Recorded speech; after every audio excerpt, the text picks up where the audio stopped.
All right, well, I want to welcome everybody to this morning's episode of Forgotten Liberty Radio. John, how are you doing? I'm good. Another Saturday morning. It is. If you are watching live, I want to ask you to drop in any questions that you have. It should pop up right now. And if you're not subscribed to us on any of your podcast clients, please do so. This episode will be available as a podcast, an audio podcast. Later, you can also go to our YouTube channel and subscribe there. John, what you got for us today? Oh, a little bit of this, a little bit of that. As always. Pretty much, what's going on in the news lately. We had a vice presidential debate. Everybody should have got their ballots by now. So we'll probably touch on some of the propositions, give you some of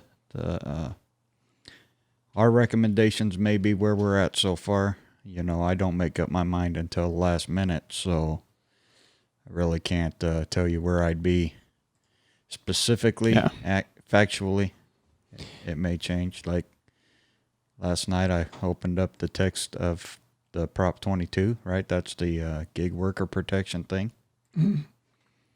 Have you looked into that one? No, I haven't.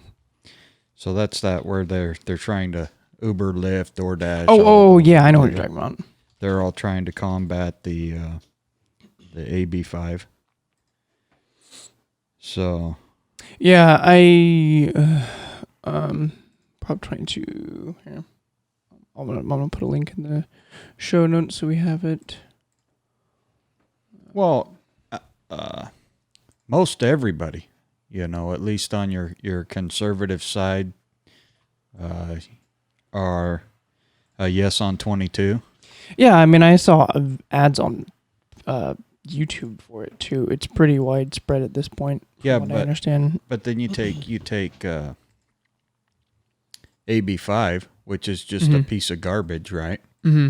And that limits what these Lyft, Uber, DoorDash, Amazon, all these app-based delivery services can do to the people that are delivering for them. Yeah. And it brought them into an actual legitimate employee-employer situation. Right. And now if you read the text of the proposition, well, it's not 100% doing what they're saying it's doing for all people. Like the commercial I saw yesterday said that it gives workers guaranteed wages. It gives workers, health care protection. It gives workers, the ability to have these things from the company, but yet still be an independent contractor. Oh, interesting. Here's a situation. If they're asking the people of California to say that because Uber, Lyft, DoorDash, et cetera, have agreed to, if someone is working off of that app 25 hours or more per month, based on their last, 4 weeks of activity on the app, then they're entitled to 120% of minimum wage for all hours worked. Yeah, that you just had up. That's what I was reading on your left screen there. Okay. So okay, you have to do 25 hours before you qualify for these things. What percentage, they're not telling us, are those that are doing that 25 hours? At 15 hours, you're entitled to health benefits of a certain percent, but the percentage of health benefits you're entitled to drops. The amount of money, it's all based on 25 hours is like 80% of the covered California rate. 15 hours is like 48% of the covered California premium rate. It's really ridiculous what they're trying to sell us here. Only those people are entitled to commercial vehicle insurance in the amounts set by the FMCSA, which oversees or the state of California for that matter, because it'd be intrastate at that point.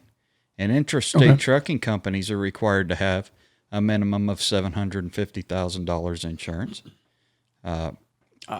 So it extends those mandated insurances to the delivery service drivers. Okay. But only once they reach that certain percentage. Okay. Here's my problem with it. If you're driving your vehicle in commerce, which is what these delivery services or these app-based, gig-based delivery services are, they are directly competing with the business that I'm in. It's transportation regardless. If I have to provide for my semi-truck $750,000 insurance, every one of these people ought to pay their own insurance policy or be leased onto that company. And then at which point they're a company employee. Just like a truck driver. Yep. Okay? Yep. So let's see where the Howard Jarvis Taxpayers Association is a yes on 22. The Stanislaus County Republican Party's a yes. The Republican National Committee's a yes. The cops and this and that and everything that comes to your house except for the Democratic Party's a yes. And I'm going to tell you right now, as someone who has to pay these insurances, taxes, and fees and pay his own medical and this and that, I'm a no on 22. Okay. I'm a no on AB5. I think it's a bad deal, but this isn't the way to fix it because it only fixes it for one group of people. Again, that's discriminatory. It's not equal protection under this law either. And it doesn't even say that every one of them has to have the same insurance, the same registration requirements, the same... Okay? Yeah. The same health care.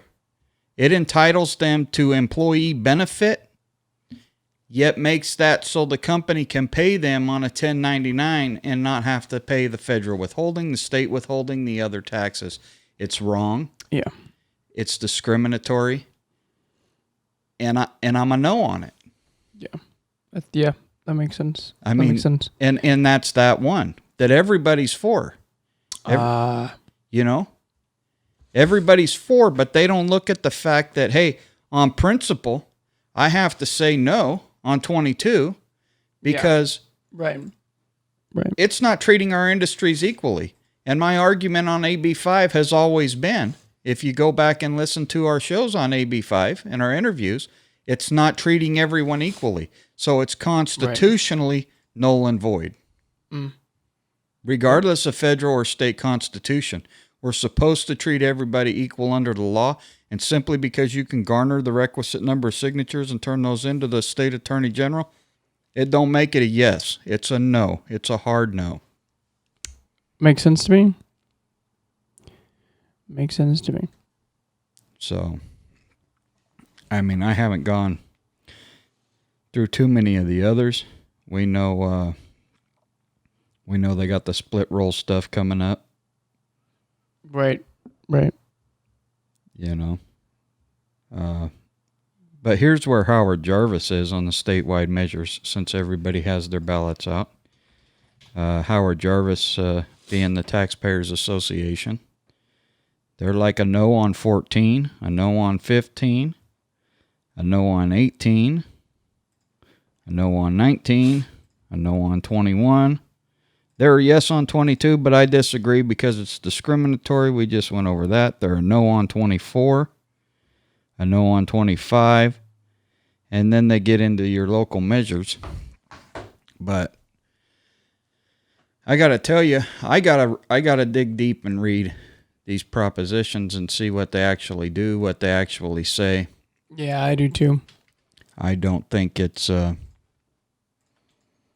something the people should even be posed with the question of, do we allow this Uber, Lyft, DoorDash delivery service deal to take place when, okay, what percentage of those people exclusively use those app-based services for their income? I mean, the large majority of it, in my opinion, which is not based in fact, is just all people using it part-time, right? Yeah, there's definitely a significant percentage that's the case, but I think there are a lot of people who do it full time. Well, if they do it full-time, then they need to go to their counties or their cities, whoever regulates taxi cabs in their area, the PUC, and they need to be a full-time taxi service, okay? Yeah. These are two totally separate and individual markets. Yeah, I think that makes sense. If you're door dashing all the time, you're a delivery company. You need to be competing on the equal to DHL, UPS, FedEx, California Overnight, GSL, and you don't need the protection from a proposition because you're trying to subvert existing state law. Yeah, I agree. You know, what do we got going on right now? We got a lot of executive orders flying around. Is the governor authorized to do these things or not?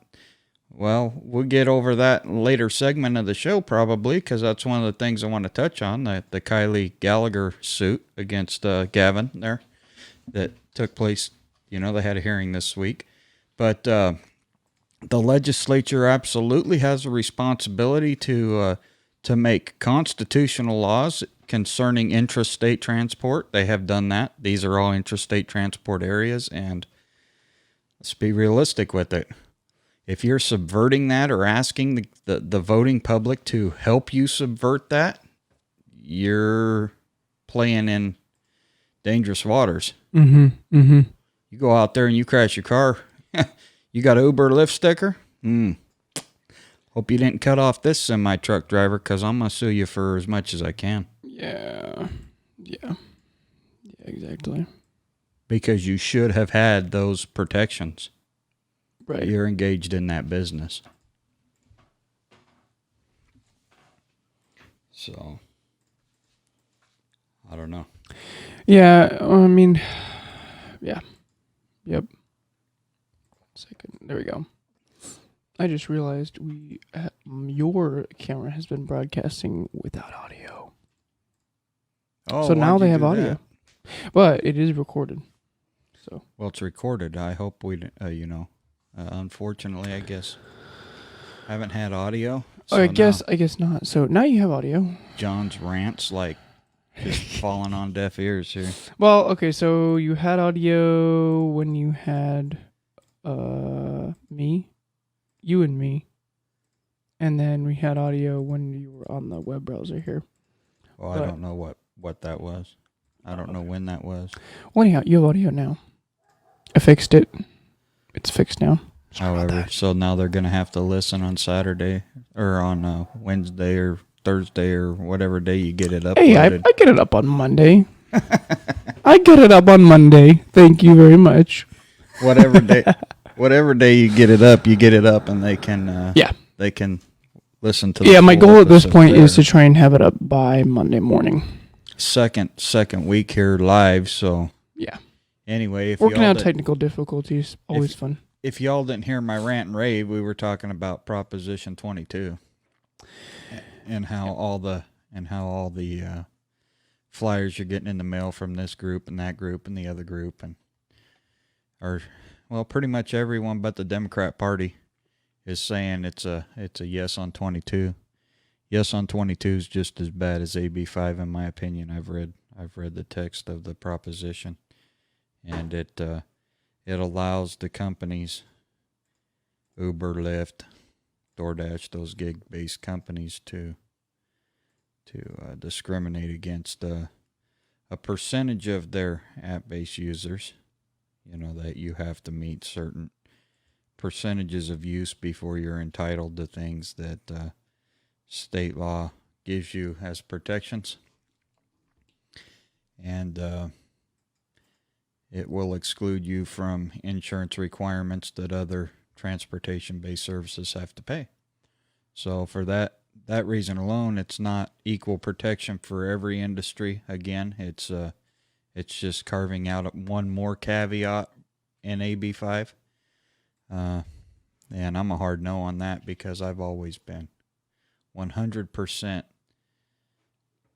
equal protection on this thing, this AB 5 issue. And it's the same with 22. So and staying with my values and morals and being a man of utmost integrity, I got to go no on 22. So makes sense. Dude, I'm gonna drop the link for that in the description, the show notes description. So yeah, I mean, I don't know if you agree or disagree, but so honestly, this was something I got my ballot, and I was looking at AB 22, or I was thinking about AB 22, and I mean, based on what you're saying, it makes sense. I don't know why. I mean, it makes the most sense, but I'm gonna have to read up a little more on it. Based on your recommendation, if you're saying no, there's a very good reason. There's a very good possibility I'll be voting no as well.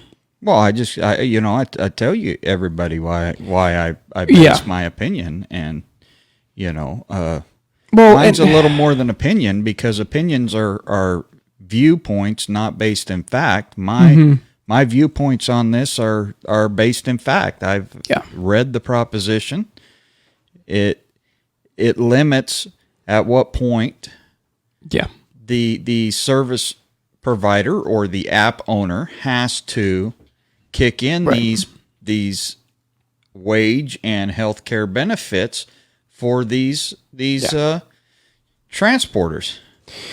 Yeah, and it's I don't know. I understand that it's trying to roll back the damage that was done by AB5, but the problem is that at least what I'm saying is that it's not actually doing that. It's just putting further strain on Uber, Lyft, etc. Many of these gig-based apps, it's putting additional strain on them instead of relieving the strain that was placed by AB5. How's it additional strain? They're in that delivery business, and they've been circumventing state and federal law the whole time they've been in operation. It absolutely was the way they and their lawyers thought they could get around a US DOT number or a PUC number or all of these. Hey, we want to be a taxi company, and we want to make it easy for people to get in and out of taxis and use it here or there, do it app-based, take that human dispatch component out of that industry. Okay, save some money.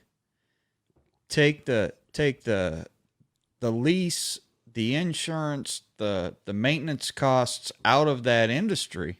Yeah. Place all those on the person signed up through the app providing the service for someone else. But where's the consumer protection? Where's the general public protection? There's no commercial insurance policies on 99% of these Uber, Lyft, DoorDash cars. They're running on private insurance.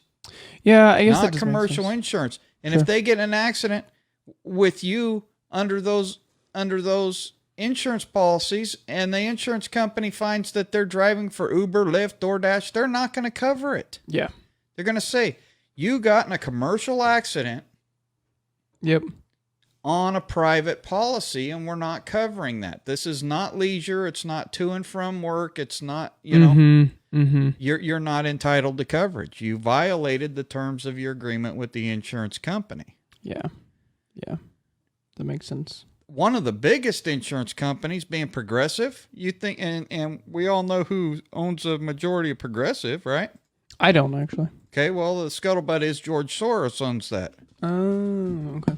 Okay. That's why they call it Progressive, right? However, regardless, but no insurance company is going to cover this type of an accident between one of them if they know that they're driving for Uber or Lyft. And if I'm the guy that got hit, I'm going to be like, your dude was hauling Uber or Lyft. Yep. Yeah. And then I'm coming after their house. I'm coming after their everything. But that was Uber, Lyft, DoorDash, Grubhub. That was their philosophy. We're going to take that liability away from us, place it on them. We're going to take that maintenance cost away from us and place it on them. Well, so everybody's like, well, we're changing how jobs are done. No. Greedy people that are taking advantage of other people and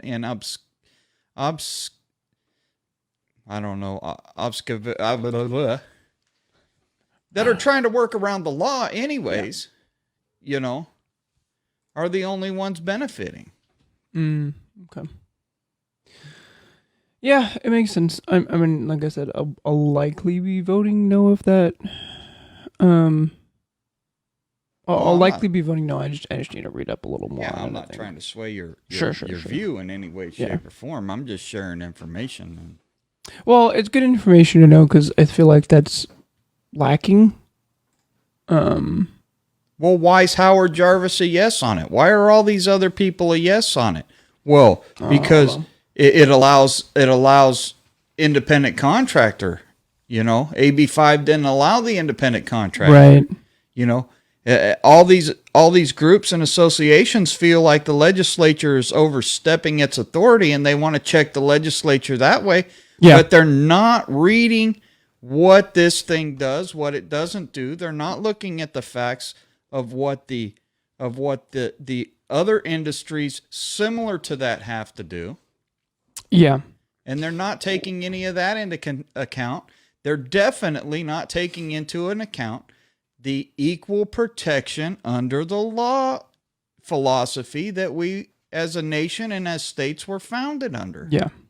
So if I have to have a USDOT number, and I have to have an MC number, and I have to have a CA number, and to get these things, I have to prove that I follow certain rules and regulations as far as maintenance on my vehicles, as far as inspections on my vehicles, as far as drug testing for my drivers, as far as insurance requirements to protect the public, and in the case of an accident.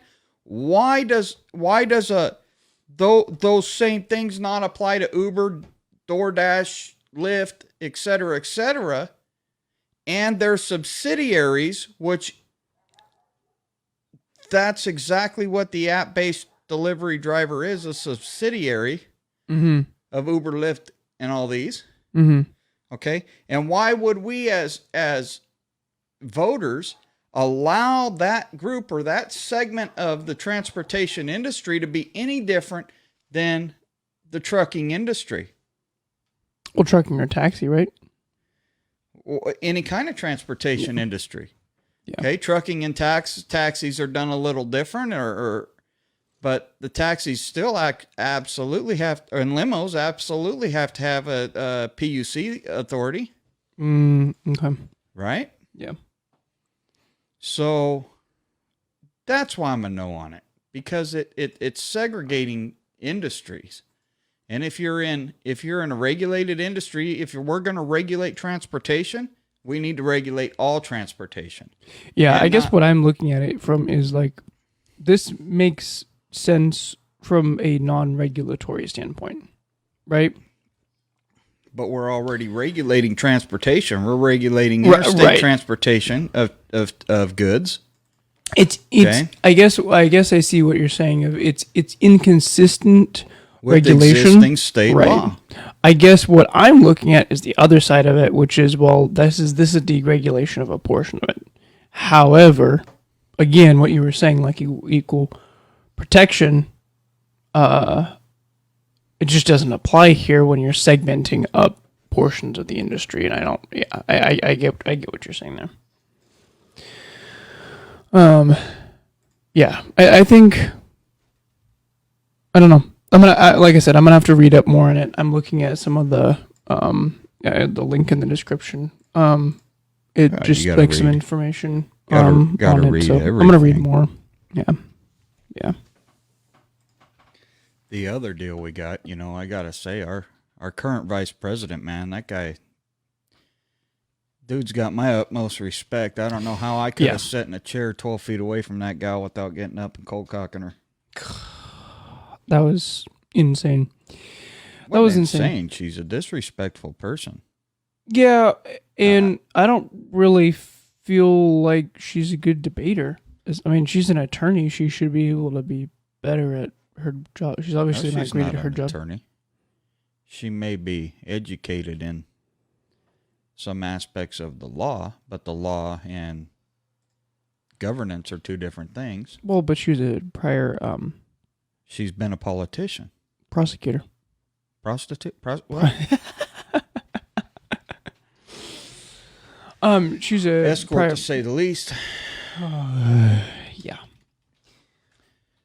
You know, district attorney, whatever. Lawyers don't necessarily make good politicians, and politicians don't necessarily make good lawyers. Yeah. She was in the DA's office and Yeah. then went to SF, so Alameda, and then went to SF and later the city, and then she was elected the DA of. Yeah, but where'd she grow up? She grew up in. I'm blanking. You're Oakland. blanking. No, she grew up in Canada. Really? Yeah. She was born in Oakland. It says. I don't care where you're born. Her mama moved her to Canada, and she grew up in Canada. Interesting. Regardless, we already know what the differences in jurisdiction are in the 14th Amendment. She's not even qualified to be president. So I think we're done with the Prop 22 segment. Yeah. I think we're going to move on to this vice presidential stuff. So to be vice president, you have to be qualified to be president. We haven't had a legitimate vice presidential race in this nation in a long time. Oh, yeah. Yeah. So we're supposed to have 2 ballots, one for president, one for vice president. Right? Right. When was that changed? It wasn't changed. It was never changed. We don't have an amendment to the Constitution changing that. I didn't think so. Right? The parties obfuscated power again. That's the word I was trying to find earlier, right? There you go. Seized power and started doing what they wanted to do. That doesn't make any sense, but sort of does make sense at the same time. Doesn't make any sense as far as skirting around the Constitution, but it does make sense as far as grasping power.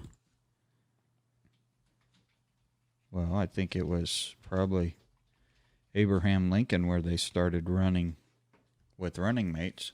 Okay. But that doesn't make it right just because they did it. Right. No. No, that's not what I want. Let's see here. You know, we know that the Constitution requires electoral college. Right. We know, we've heard me say that electoral college has been artificially held, just like the representation has been artificially held. Okay. So, I mean, where do we have to go to find out what deals with the presidency? What constitutionally the president is responsible for? How we constitutionally elect a president? Where do we go for that? Constitution? I don't know exactly what. Article 2 of the Constitution. Article 2. There you go. It's not that much. I mean, I got it right here. It's like 2 small pages front and back. Article 2, Section 1. The executive power shall be vested in a President of the United States of America. He shall hold this office during the term of 4 years. And, together with the Vice President, chosen for the same term, be elected as follows. Each state shall appoint in such manner as the legislature thereof may direct. See, and here's where we have to check our states.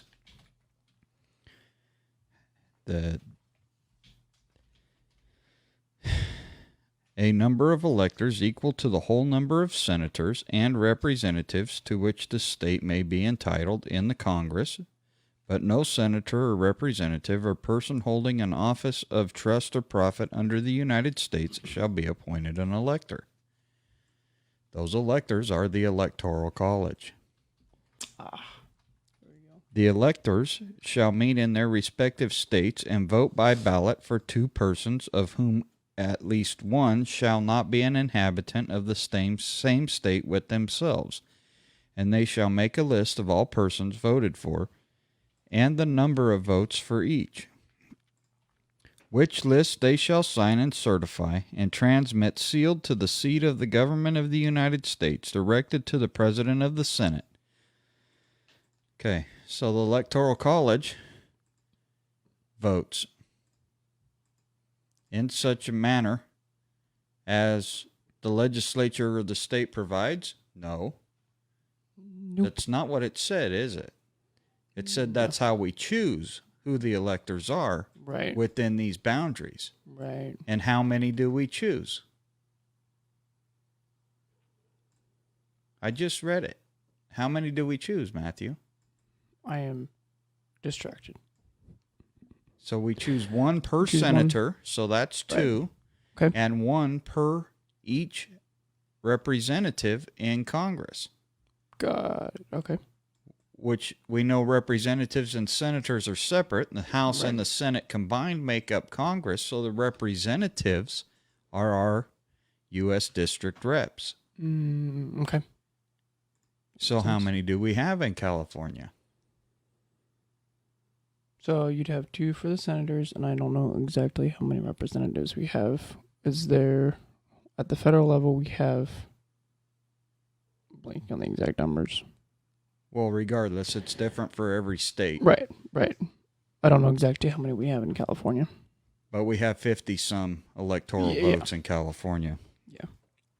It doesn't say that the electors will vote how the people say they'll vote, except for state law says the popular vote winner in the state takes the Electoral College. Right. But here in the document that we know is the supreme law of the land under the state constitution that I have right here, it tells them how to do it. Tells them these are votes.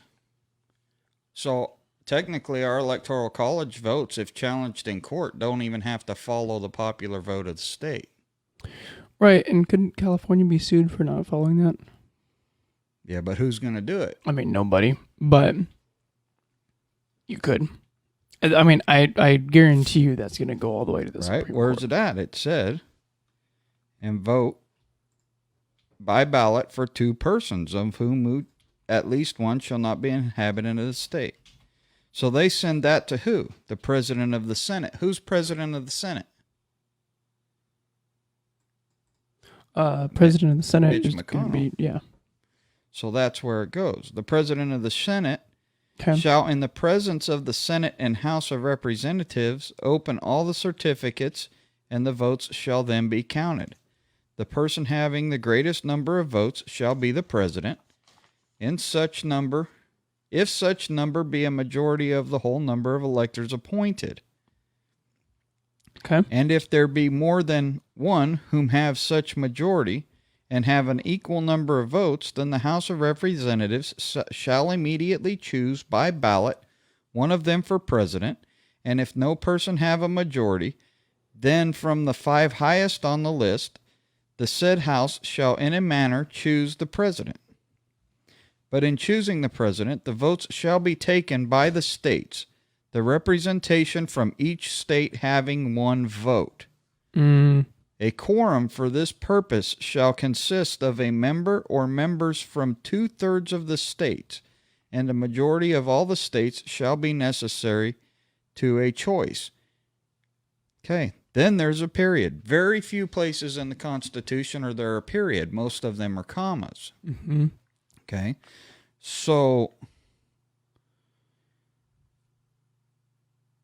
if California's doesn't certify the ballot and have those electors vote before a certain time as required by law, okay, California's electoral votes don't count, and we go with changing the number required. Okay.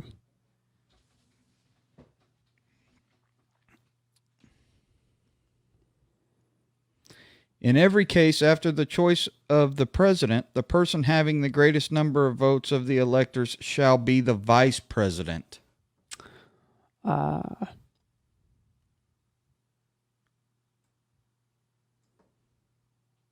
But if there should remain two or more who have equal votes, the Senate shall choose from them by ballot the vice president. The Congress may determine the time of choosing of electors and the day in which they shall give their votes, which day shall be the same time throughout the United States. And we're still in Section 1 of the executive branch. And we haven't even gotten to the president's power. But Section 1 tells us how we will elect president and vice president. Yeah. Now we have Biden and Kamala Harris on the same ticket. We got Donald Trump and Mike Pence on a separate ticket. Mm-hmm. When in all actuality, most of the time, and it would come down to one of the men running. So all of the men or women that are running for president are in the same pool for vice president. Right. Right? Right. And there is no running mate situation. There is no private, corporate, political party control of our system. Yeah. Yeah. Because you could have a Republican and a Democrat president and vice president. Mm-hmm. Mm-hmm. You could have split party president and vice president. And why is that a bad thing? It's not a bad thing. It's how the Electoral College is intended to function. Yeah. But not only have we changed how our officers are elected through private political party corporation control, we've now utilized that party control in the House and the Senate to freeze representation in this country. In effect, stopping Electoral College growth. In effect, changing the first section of Article 2 of the United States Constitution. Without actually changing it. And then you got guys like me that go on there and try to talk to guys like Josh Harder and his supporters on Facebook or Instagram or wherever these guys are posting and tell them this isn't the way it's supposed to be. Mm-hmm. It's not working legitimately for you because you've allowed it to become hijacked. Yeah. It's neither the Republican nor the Democrat Party. It's both parties that have allowed this to happen. Mm-hmm. Mm-hmm. And it's ridiculous. It's really, really crazy. And then you get back to... The 12th Amendment provides the procedure for electing the president and the vice president. But if the 12th Amendment is repugnant to this... What do you mean? Okay, so I believe that an amendment... How do amendments start out? You know, they're proposed to the states, right? Right.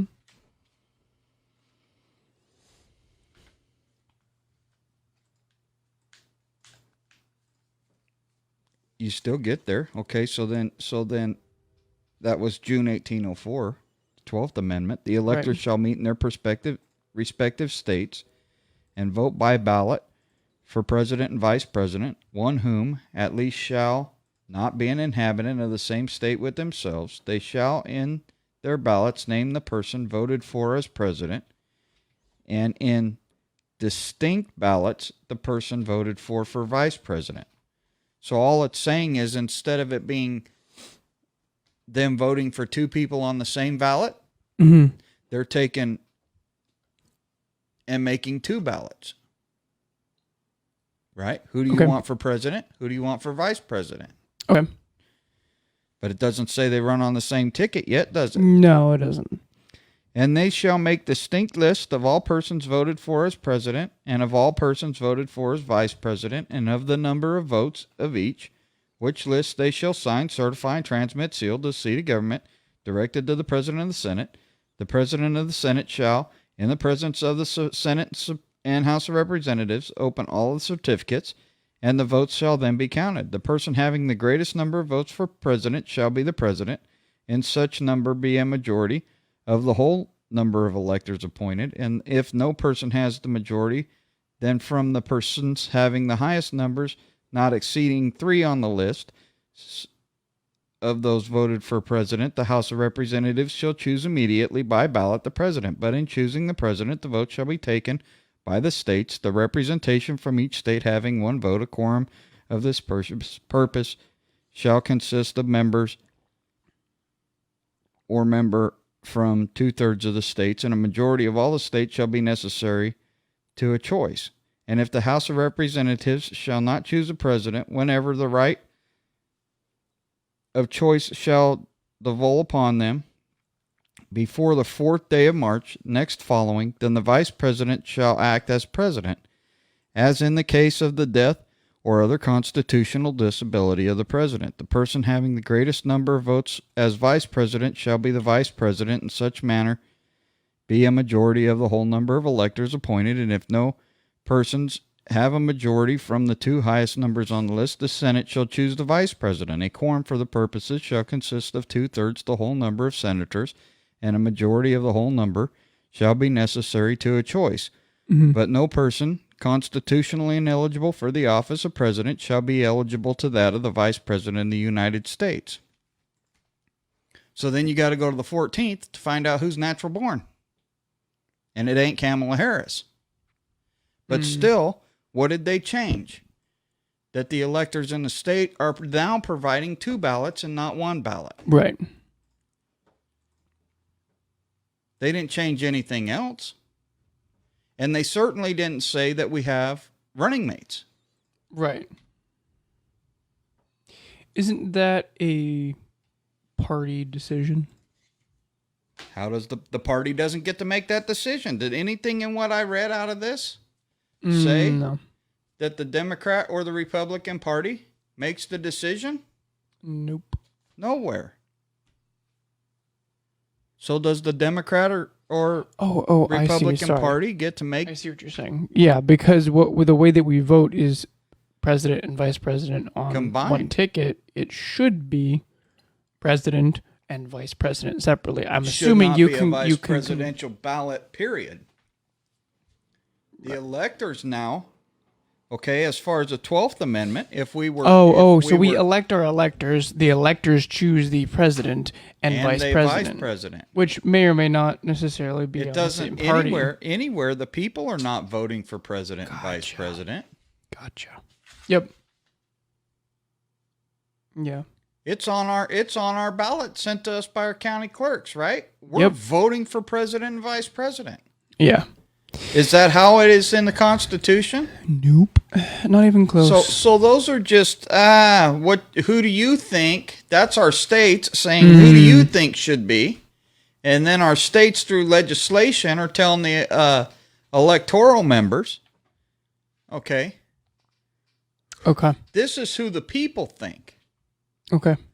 Yeah. But nothing in the California Constitution. Y'all know I got this. It's all done by statute. Yeah. How our electors will vote. So we need to add into the California Constitution mandates that the electors that are chosen by our state legislature are bound by the popular vote in the districts. Mm-hmm. Okay? And only the 2 electors to the Senate seats, right? Because we have 1 per district, 1 electoral vote per district. Mm-hmm. Those electoral votes per district represent the U.S. House of Representatives district. So that electoral vote should come out of that district's popular vote. Mm-hmm. And I got to tell you, District 10, California, while we voted for Josh Harder in the House, the district voted for Donald Trump last cycle. Mm-hmm. So that elector would go to Donald Trump. And then the 2 Senate seats that make up 2 electoral votes, those votes could go to the popular vote getter of the state, the overall state popular vote getter. But when we got all this stuff happening, with abolish the electoral college and the national popular vote getter gets your electoral votes, they're subverting the United States Constitution left and right, and each side is like, we're not getting our way, we're not represented, we don't have no say. They're taking advantage of us here, they're taking advantage of us there. Yeah. And why? Because people don't know the rules. Yeah. We're putting in legislators and representatives based on how they make us feel, not their constitutional viewpoints. Yeah, that's not, no. Well, it's the same type of reaction that you see to Amy Coney Barrett. Based on feeling. Vote for me for mayor because I'll give you a parade once a year. Yeah, that's not, no. No, you shouldn't be basing your vote off of how it's feeling. It's out of their ability to perform their job, their constitutional responsibility to do so. Right. So did you ever have a chance to get up my Assembly constitutional amendment proposal? Hold on. Give me just a second here. I have it in my email. I think I linked it in one of our old episodes, but I'm going to find it here. Well, I don't know if you did or not, but I mean, I'm kind of going to step off of this federal deal and move on to something a little Americans Restoring Representation, because I think it's a good segue with that comment about we're electing people that don't know our history. We're electing people that don't know our Constitution, the rules the game should be played by. So, I mean, now we're going to, we're getting on 9:50 here, so we need to segue into our Americans Restoring Representation, our topics.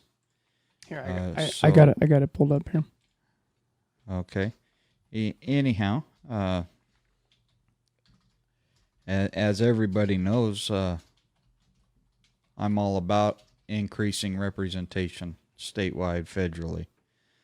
I've came up with a very simple one-page front and back, large type. It's very simple. Amendment for the California Constitution that I'm proposing to assembly members and senators. The more of us that agree with this and propose it and share it with our representatives, the more traction we'll have. But it's simply an assembly constitutional amendment, a resolution to propose to the people of California an amendment to the Constitution of the state of California, repeal and replacement of Section A, Clause 2, Article 4, therefore relating to the legislature. The California Constitution limits assembly membership to 80 members and the Senate membership to 40. This limitation causes the state of California to have a representation ratio larger than Great Britain. The representation ratio of California's assembly is approximately 1 for 500,000 persons in the Senate, 1 for 1 million persons, whereas the British House of Commons is 1 for 102,000 persons, and the House of Lords is 1 for 85,000 persons, combined at 120. Senate and Assembly California's representation ratio is 1 for 333,333 persons, while Great Britain's at 1,434 House of Commons and Lords is 1 for 45,250 persons. This simply is unacceptable and repugnant to our founding principles of representative government. We therefore propose to repeal and replace Article 4, Section 2, Clause A to read as follows. pertaining to a legislature, and Article 21, Section 1 and Section 2, Clause D as follows, pertaining to redistricting of Senate, Assembly, Congressional, and Board of Equalization districts. Article 4, Legislative, Section 2, A. 1. The Senate has a membership of 40 elected for 4-year terms, 20 to begin every 2 years until the year 2020. Thereafter, commencing in the year 2022, 20 seats will be eliminated and the remaining 20 eliminated in 2024. 2. A. The Assembly shall have a nonpartisan membership of no more and no less than one Assembly member per 80 to 100,000 persons. Article 21. Redistricting of the Senate and Assembly, Congressional, and Board of Equalization districts. Section 1.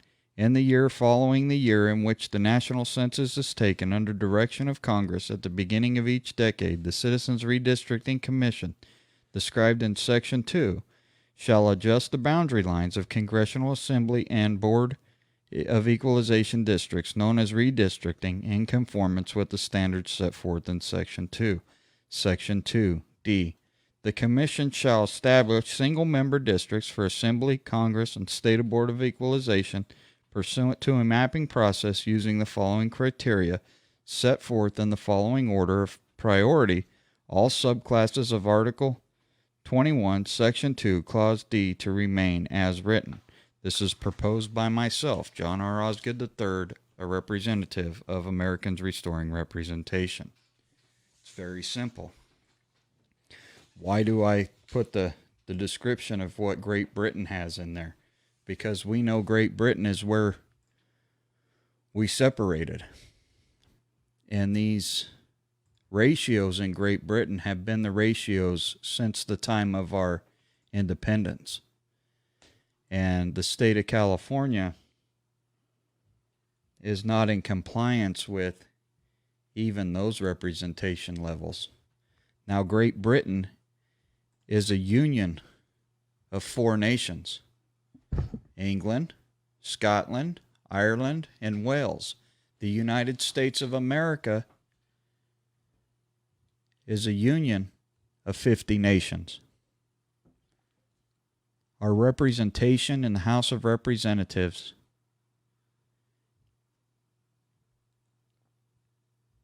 is 1 for 750,000 persons on average. Mm-hmm. We've had discussion about Articles of the First on this program. That cap would have capped representation at 50,000. If we go back to what I just read you, the combined House of Commons and House of Lords is 1,434 seats for 66 million people. Mm-hmm. That gives them a ratio of 1 to 45,250 people. Why is Great Britain better represented than the United States of America?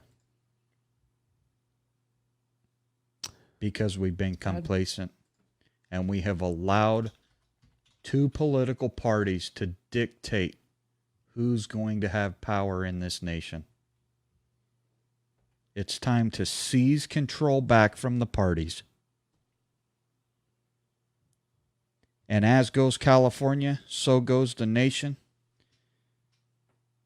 We'll put this up as a link where you can grab this proposed amendment. Yep.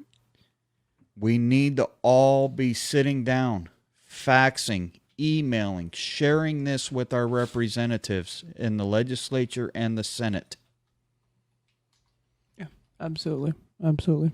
Because if we're ever going to correct the state and make things like Prop 22 apply equally under the law to everyone, mm-hmm. we have to have a legislature that represents us.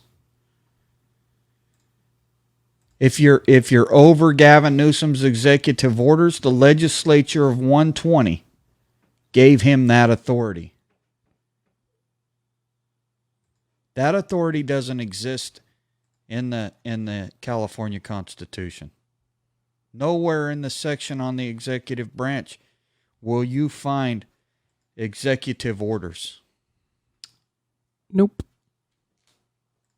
That's something the legislature done, and at 120, 80 and 40, it only took one governor and 62 other individuals to put us in the situation we're in. Yeah. I'm over it. I don't know about you. Oh, no, I am. For sure.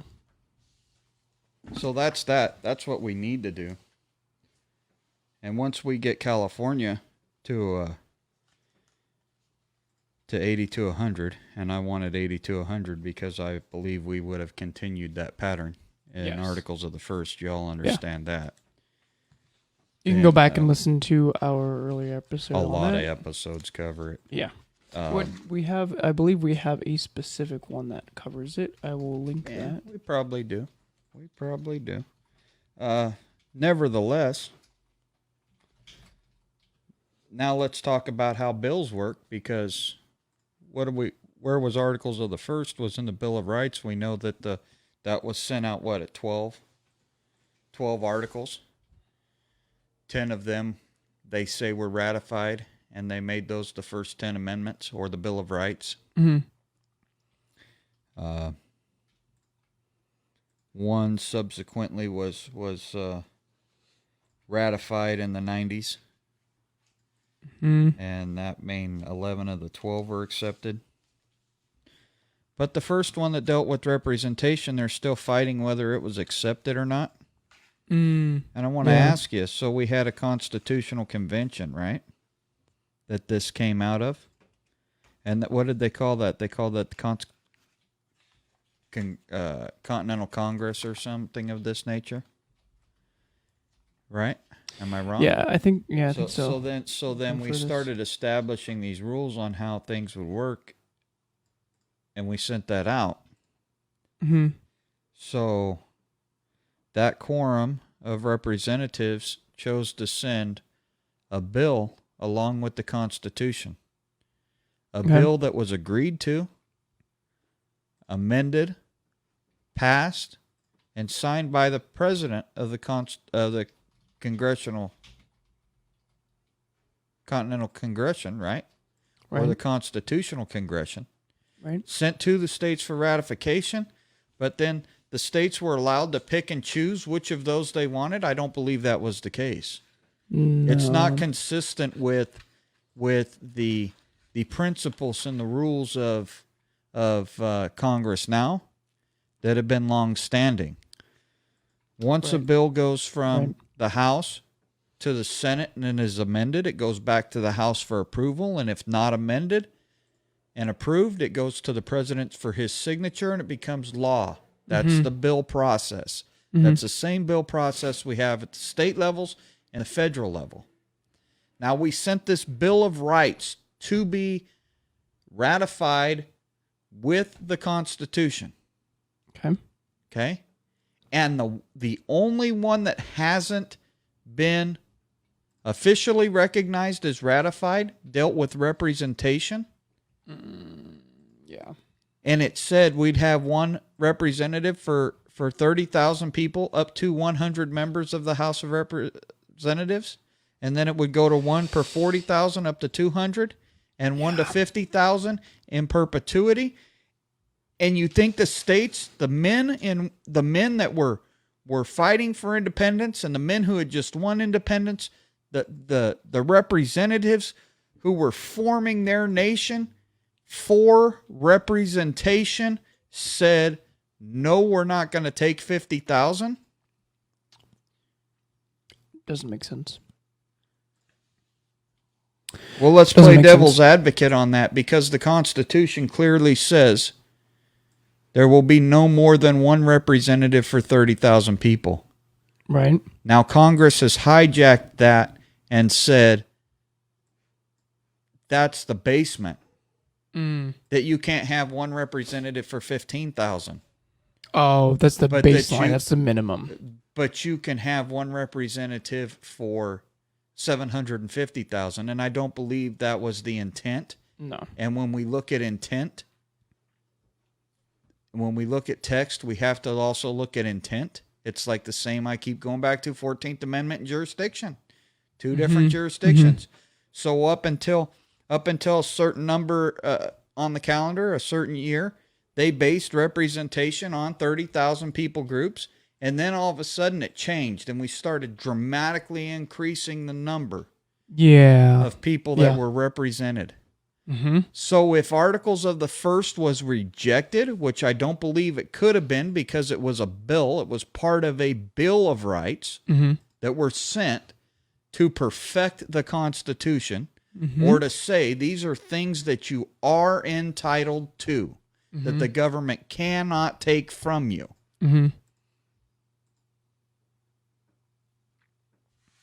It doesn't make sense. We should be at 50,000 today. Yep. And if not 50,000, we should be at 30,000. And if you don't think that works because legislation has given Congress the ability to make theirself make theirself a full-time job, then you're ridiculous. Because as easy as that wage was given, that wage can be repealed. And the serious people running for office would be talking about the things I'm telling you. With that said, Americans Restoring Representation is based all of our proposed states on 30,000 person representative districts. And we need to probably just real quick address one of those 8 states and talk about that. We talked about state number 4, or what we're calling the state of Awani, the area that encompasses the Central Valley, northern Central Valley here that we're in, Stanislaus County. So I think I did that one first just because that's our local area. But I'd like to do the proposed state number 1 today, which is Del Norte County, Siskiyou County, Modoc, Humboldt, Trinity, Shasta, Lassen, Tehama, Mendocino, Glenn, Butte, Plumas, Lake, and Colusa counties. Okay. That area makes up much of what is known as the state of Jefferson, does it not? Yeah, that's with the exception of Humboldt and Del Norte. I believe that's all. Well, territory-wise, though, that's the majority of the area that would be the state of Jefferson. Yep, you're right. Okay, that area is represented in the state senate by Brian Dolly, and the state assembly by Megan Dolly. In the state senate by Jim Nielsen. It covers 2 Senate districts. In the state assembly by Ramos. Again, it covers 2 assembly districts. And in the House of Representatives by Doug LaMalfa. It would, if it was its own state, be entitled to 2 senators and 1 House of Representatives member at the current time. They would have to make that 2 House of Representatives members because it's over the 750,000 threshold, which would make them, House districts, 2 House districts of approximately 460,000 people. Right. Okay. Its size is equal to the state of Kentucky, and its population is equal to Delaware. Kentucky fits into California 4 times, and Delaware fits into California 66 times. Okay. There's just under 1 million people in this proposed state number 1, 947,341. Okay. Much like our area, per capita income is between $19,000 and $30,000. It's not a real wealthy area. And if they based their representation on 30,000, they'd have 31 people in their state legislature. Okay. Which is a lot better than what they have now. Yeah, it definitely is. And that's state number 1 on the proposed 8 from 1 divided together. Okay. That Americans Restoring Representation has. And like we said, that the majority of the area, 40,713 square miles that make up the state of Jefferson movement. Yeah. I think that the members of that area would behoove them to get involved with us and help us with our representation. Mm-hmm. And how the can Assembly they do that? Constitutional Amendment. Well, the same thing that we already covered. We right. put the link up on our website. We put the link up in the show notes to my Assembly Constitutional Amendment. Mm-hmm. It addresses that representation issue. Okay. The courts are holding the same that the Ninth Circuit did, and a lot of these issues where state members versus the state are concerned, and the federal courts are realizing that they don't have the authority to engage in those. Mm-hmm. That there is no federal standing in those types of cases, and they're denying those hearings and those cases. They're denying those appeals. Mm-hmm. In accordance with the Constitution. Yeah. And if we want to correct these things, we either do it through the federal courts, which then or through the state courts, which don't have any authority other than to interpret the law the legislature's given them. Mm-hmm. Based on constitutionality on our state constitution. And being that no one will fight to amend the state constitution, then we're stuck where we're at, and that's why Jefferson's dead. That's why New California's dead. Americans Restoring Representation will not stop fighting for your representation, will not stop asking for the meetings, will not stop emailing, calling, or submitting documentation showing, as in my very simple Assembly Constitutional Amendment proposal, that this 40 million person nation we know as California is absolutely underrepresented based on the principles of Great Britain. And those principles we said at the time of our independence were unacceptable.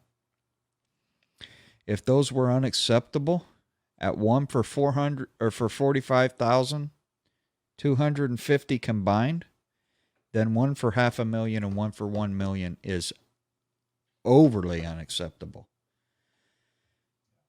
And the way you can make this better is by sharing that amendment with your senators, your assemblymen in California, having an actual push for representation.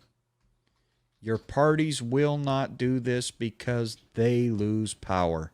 Mm-hmm. Sorry. My battery is exhausted.